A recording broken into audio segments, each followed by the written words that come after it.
नमस्कार, स्वागत है आप सभी लोगों का गायत्री ज्योतिष केंद्र में। इस अवधि में हम आप लोगों के बीच उपलब्ध नहीं रहे, इसके पीछे थोड़ा स्वास्थ्य संबंधित कारण थे, थोड़ा स्वास्थ्य में दिक्कत आ गई थी। तो आप लोगों ने काफ़ी हमें मैसेज किए कि आपके एपिसोड नहीं आ रहे हैं और बहुत से लोगों ने हमें कॉल किया। तो कुछ कॉल है तो हम साइलेंट में था फ़ोन, उठा नहीं पाए, उसके बाद हमने स्विच ऑफ कर दिया क्योंकि हॉस्पिटलाइज़्ड थे, वहाँ पर फ़ोन उठाना मना था, वहाँ पर को फ़ोन उठाने के लिए मनाही थी।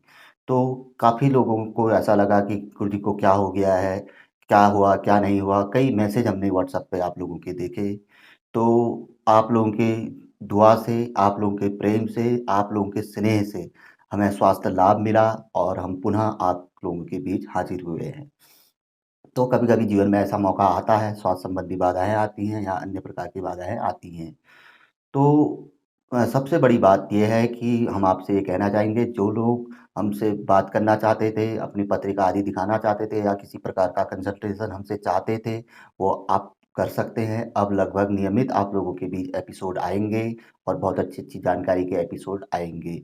तो ये जो प्यार आप लोगों का मिला, मैं इसके लिए जीवन भर आप लोगों का आभारी रहूँगा कि बहुत से लोगों ने जब से मैंने फ़ोन ऑन किया, तो वो लगातार मेरे स्वास्थ्य के बारे में ही पूछ रहे थे।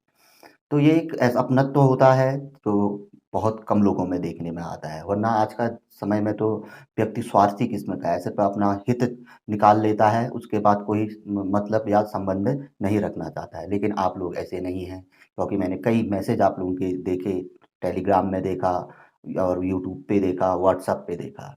तो आप लोगों के बार-बार आभार।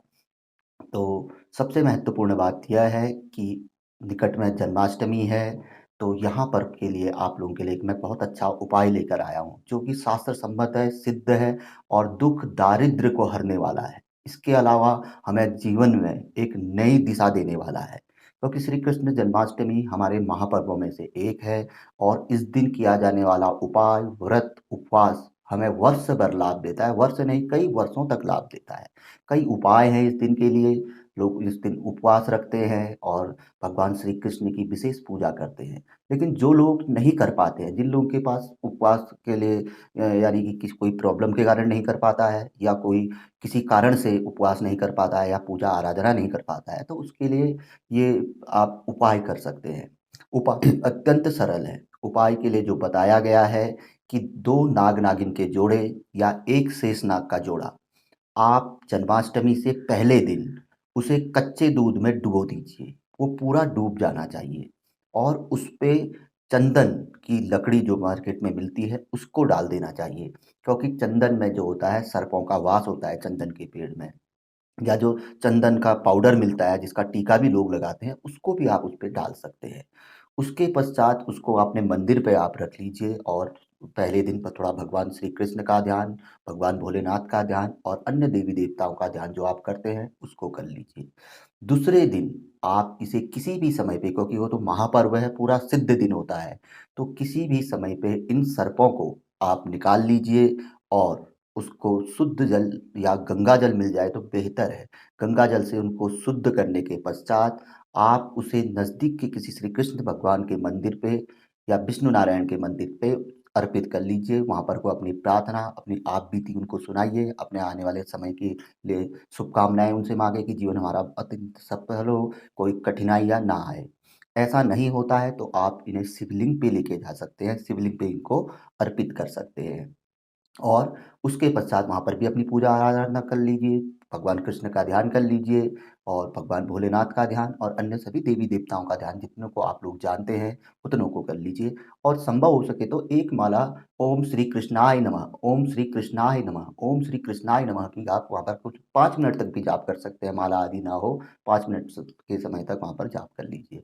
उसके बाद आप जो ये दूध है और जिसमें आपने चंदन मिलाया हुआ है, इसे बाहर किसी पवित्र वृक्ष में के जड़ पे आप इसे छोड़ सकते हैं और पात्र को भी आप घर में भी ला सकते हैं, पात्र को भी वहाँ पर को छोड़ सकते हैं। पात्र कीमती हो तो उसे घर में लाके धुलाई करने के पश्चात उसका इस्तेमाल कर सकते हैं। ये एक ऐसा सिद्ध उपाय है जो कि हमारा दुःख दारिद्र्य हर देता है, हमें सफलता के नए मार्ग दिखाता है और बड़ी से बड़ी जो बाधाएँ हमारे जीवन में चल रही होती हैं, उनको दूर करके एक नया रास्ता हमें यह दिखाता है। तो अवश्य हम उम्मीद करते हैं कि श्री कृष्ण जन्माष्टमी के दिन आप इस चीज़ को अवश्य करिएगा और इसका चमत्कारिक लाभ भी आप प्राप्त करिएगा। और महत्वपूर्ण बात, आप लोगों का पुनः आभार, जो आप लोगों ने पिछले 1 महीने से हमारा कोई एपिसोड नहीं आया था, बार-बार आपने हमारे उसमें मैसेज किया, "गुरुजी क्या हो रहा है? क्या दिक्कत है?" अब हम तो हॉस्पिटलाइज़्ड थे, तो पहले तो हमने साइलेंट में फ़ोन रखा हुआ था कि 1-2 कॉलें तो हमने उठाई, लेकिन वहाँ पर को लोगों ने मना कर दिया, क्या कहते हैं, "हमें परेशानी हो रही है", तो हमने फ़ोन ही स्विच ऑफ कर दिए थे अपने 3 नंबर, जो 4 नंबर है हमारे पास। तो उसके बाद जब मैंने फ़ोन खोला परसों, यानी कि बुधवार के दिन मैं डिस्चार्ज हुआ, तो बृहस्पतिवार के दिन मैंने फ़ोन खोल के मैसेज देखे तो बड़ा अच्छा लगा मुझे, अपनत्व का आभास लगा कि दुनिया में अपने भी होते हैं, ऐसा नहीं है कि दुनिया पराई होती है। तो इस चीज़ के लिए मैं पुनः आपका आभारी हूँ। और सबसे महत्वपूर्ण बात, किसी प्रकार की जानकारी, जो लोग हमें लगातार कॉल कर रहे थे या हमसे संपर्क बनाना चाह रहे थे, अब वो हमसे संपर्क बना सकते हैं। प्रातः 9 से लेके सायं 9-10 बजे तक हम आप लोगों के लिए उपलब्ध रहेंगे। जो भी रहेगा, जैसा भी रहेगा, आप लोगों का कार्य किया जाएगा। तो ये जानकारी बहुत अच्छी थी, अमल ज़रूर करिएगा। और जानकारी पसंद आए तो हम हमेशा आप लोगों से कहते हैं, चैनल को ज़रूर सब्सक्राइब करें, बेल आइकन अवश्य ही दबाएँ। बहुत अच्छी जानकारियाँ रहती हैं ज्योतिष की, जो कहीं न कहीं हमारे काम ही आती है। तो पुनः आभार, आप लोगों का शुक्रिया। फिर मिलेंगे किसी ऐसी ही एपिसोड के साथ अगले वीडियो में, तब तक के लिए नमस्कार। जय श्री राम, जय श्री कृष्णा, ओम नमः शिवाय।